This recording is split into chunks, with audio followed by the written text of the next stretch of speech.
বাংলার মুখ আমি দেখিয়াছি, তাই আমি পৃথিবীর রূপ খুঁজিতে যাই না আর। ট্রেনের জালনা আজ আমার কাছে এক মায়াবী আয়না। বাইরে ধুধু মাঠ, ধান ক্ষেতের সবুজ ঢেউ। জীবনানন্দ কি এই হিজল বট তমালের দেশেই খুঁজে পেয়েছিলেন সেই অদ্ভুত শান্তি?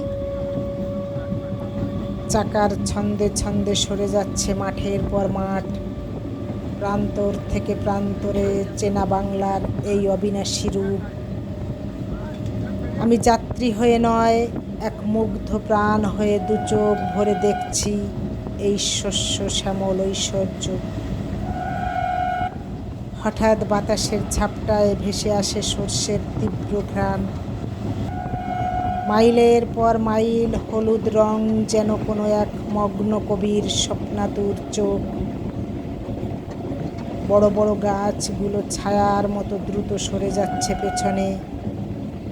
মনে হয় যেন কোনো এক প্রাচীন রূপকথার পাতা দ্রুত উল্টানো হচ্ছে।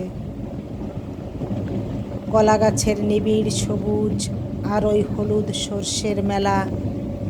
পৃথিবীর সব রং নিভে গেলেও এই রূপ কি কোনো দিন ম্লান হয়?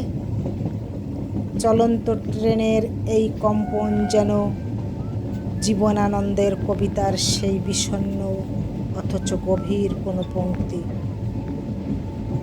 মাঝে মাঝে দু চারটে নির্জন বাড়ি, খড়ের চাল, যেন কোনো এক নরম রোদের আশ্রয়ে ঘুমিয়ে আছে তারা।